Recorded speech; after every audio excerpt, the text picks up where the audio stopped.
মুছলমান ধৰ্ম গ্ৰহণ কৰিবলৈ সাজু হৈছে ভিক্টৰ দাস বিভিন্ন সময়ত নৱ প্ৰজন্মৰ মাজত চৰ্চাত থকা দেখিবলৈ পোৱা যায় এগৰাকী শিক্ষক ভিক্টৰ দাসক আৰু ভিক্টৰ দাসে আজি সোশ্যাল মিডিয়া পোষ্ট যোগে এই কথা ঘোষণা কৰিছে বিজেপিক গালি পাৰি তেওঁ এই কথা ঘোষণা কৰিছে যে তেওঁ মুছলমান ধৰ্ম গ্ৰহণ কৰিব ইছলাম ধৰ্ম গ্ৰহণ কৰিম বুলি বিশেষ এটা পোষ্ট যোগে ঘোষণা কৰিছে আৰু কি কৈছে আমি এই মুহূৰ্তত জনাবলৈ চেষ্টা কৰো সবিস্তাৰে আৰু সেই পোষ্টটো আমি দেখাবলৈ চেষ্টা কৰিছো দৃশ্যাংকৰ সহায়ত মুছলমান ধৰ্ম গ্ৰহণ কৰিব শিক্ষক ভিক্টৰ দাসে মুছলমান হ'বলৈ সাজু হৈছে ভিক্টৰ দাস হিন্দু ধৰ্ম এৰি ইছলাম ধৰ্ম গ্ৰহণ কৰিব ভিক্টৰ দাসে আৰু সোশ্যাল মিডিয়া যোগে খুদ ভিক্টৰ দাসে ৰাজহুৱা কৰিছে এই কথা পুনৰবাৰ জনাইছো হিন্দু ধৰ্ম এৰি ইছলাম ধৰ্ম গ্ৰহণ কৰিব বিচাৰিছে ভিক্টৰ দাসে সোশ্যাল মিডিয়া পোষ্ট যোগে ভিক্টৰ দাসে এই কথা উল্লেখ কৰিছে এটা বিশেষ পোষ্টৰ যোগে এই কথা উল্লেখ কৰিছে যে অতি শীঘ্ৰেই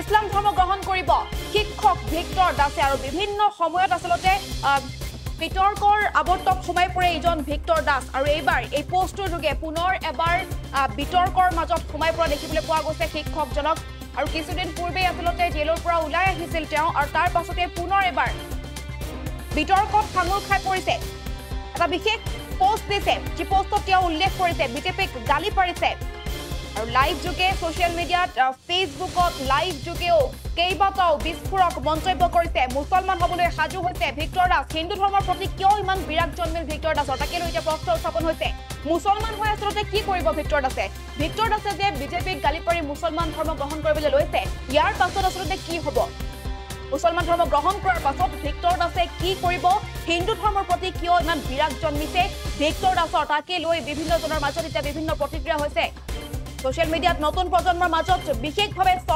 চৰ্চিত ভিক্টৰ দাস কিন্তু কাৰ ওপৰত খং উজাৰি এই নতুন বিতৰ্কৰ সূচনা কৰিলে ভিক্টৰ দাসে মুছলমান হৈ আচলতে ভিক্টৰ দাসে কি কৰিব বিচাৰিছে কিয় কাৰ কোনে হেঁচা প্ৰয়োগ কৰিলে কাৰণ তেওঁ স্পষ্টভাৱে উল্লেখ কৰিছে আৰু বিজেপিক বহু ক্ষেত্ৰত দোষাৰোপ কৰিছে বিজেপিৰ প্ৰতি বহুত ক্ষোভ উজৰা দেখিবলৈ পোৱা গৈছে আৰু বিজেপিক গালি পাৰা দেখিবলৈ পোৱা গৈছে সেই ভিডিঅ'টো আচলতে ইতিমধ্যে সোশ্যাল মিডিয়াত ভাইৰেল হৈ পৰিছে সেই ভিডিঅ'টোৰ যোগেদি বিজেপিক কঠোৰ ভাষাৰে সমালোচনা কৰিছে আৰু লগতে বিজেপিয়ে ভিক্টৰ দাসক এজন হিন্দু মানুহক আচলতে মুছলমান ধৰ্ম গ্ৰহণ কৰিবলৈ বাধ্য কৰাইছে বুলি ভিক্টৰ দাসে কৈছে কিন্তু ভিক্টৰ দাসে কি কৈছে সেই ভাষ্য আমি এই মুহূৰ্তত শুনাই ল'ব বিচাৰিছো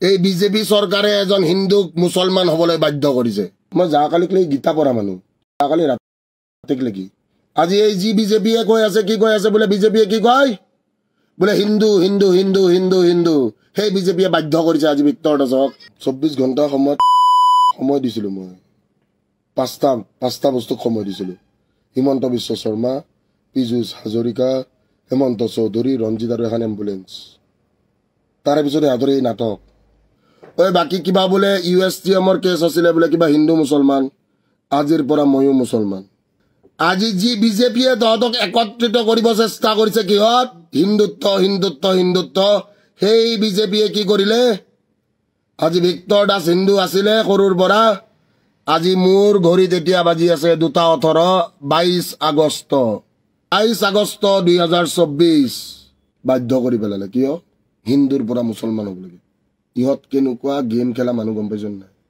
কিন্তু ভিক্টৰ দাসে আচলতে আমি শুনাইছো বিজেপি চৰকাৰক প্ৰতিটো কথাতে দোষাৰোপ কৰা দেখিবলৈ পোৱা গৈছে ভিক্টৰ দাসে কঠোৰ সমালোচনা কৰিছে বিজেপিক আৰু তাৰ পাছতে এটা বিশেষ পোষ্ট দিছে সেই পোষ্টত তেওঁ উল্লেখ কৰিছে ইনশাআল্লাহ লিখিছে সুবহানাল্লাহ লিখিছে আল্লাহমুতিল্লাহ লিখিছে আৰু অতি শীঘ্ৰেই মুছলিম ধৰ্মই ল'ম বুলি তেওঁ সেই পোষ্টত উল্লেখ কৰিছে আৰু তাৰ পাছতে তেওঁ লাইভ যোগে ফেচবুকত লাইভ যোগেও চৰকাৰক আচলতে বিশেষকৈ হিমন্ত বিশ্ব শৰ্মাক কঠোৰ সমালোচনা কৰিছে আৰু এই বিজেপি চৰকাৰখনে যিসমূহ কাম কৰিছে আচলতে সেই কাৰ্যসমূহক লৈ ক্ষোভিত হৈছে ভিক্টৰ দাস আৰু তেওঁলোকে হিন্দু মুছলমানৰ ৰাজনীতি কৰিছে যাৰ বাবে ভিক্টৰ দাসে ইছলাম ধৰ্ম গ্ৰহণ কৰিবলৈ আগবাঢ়ি গৈছে বুলি তেওঁ ক্ষোভ উজৰা দেখিবলৈ পোৱা গৈছে এই মুহূৰ্তত আমি সেই ভাষ্য সম্পূৰ্ণৰূপে শুনাবলৈ চেষ্টা কৰিছো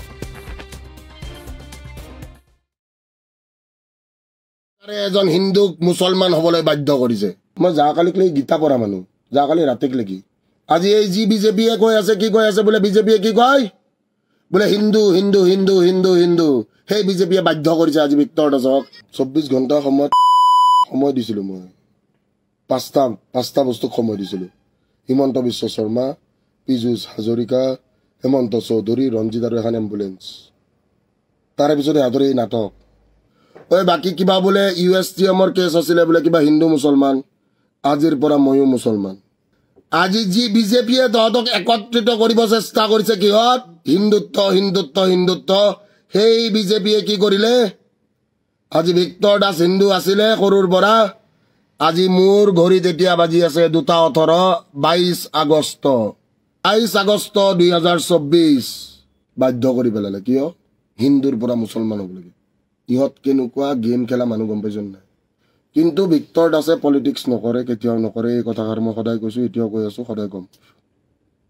ভিক্টৰ দাসে কেতিয়াও পলিটিক্স নকৰে। মই কোনোদিন কিন্তু পলিটিক্সত নানামো। মই ভাবিছিলোঁ জেলৰ পৰা ওলাই অহাৰ পিছত মই মোৰ ল'ৰা ছোৱালীকেইটাক ভালকৈ পঢ়াব নিদিলে। ইছকা বদলা লিয়া যায়গা। মই মাল খায়ে মুছলমান ধৰ্ম ল'ম। আল্লাই মোক বচাই ৰখা নাই? তহঁতৰ আল্লাই মোক বচাই ৰখা নাই? তহঁতে দেখোন আল্লাহ। মই দেখোন জীৱিত আল্লাহ দেখা পাই আছোঁ। আজি মোৰ ঘৰত কোনোবা হিন্দু খাৰা হৈ আছে, তহঁত গোটাই দেখোন আল্লাহ বুলি ভাবোঁ মই। আজি আল্লাই বচাই ৰাখছি। কালি ৰাতি তহঁতি যদি নাহা, তহঁতি দেখোন জীৱিত আল্লাহ। মইতো আল্লাহক লগ পোৱা নাই, মই নাজানো দেই। মই কাৰণ ধৰ্মটো নাজানো যিহেতু। তহঁতেই দেখোন আল্লাহ মোৰ কাৰণে। যিকোনো খবৰৰ বাবে যোগাযোগ কৰক 7099017330 অথবা 7099017390 নম্বৰত। যিকোনো খবৰৰ বাবে যোগাযোগ কৰক 7099017330 অথবা 7099017390 নম্বৰত। যিকোনো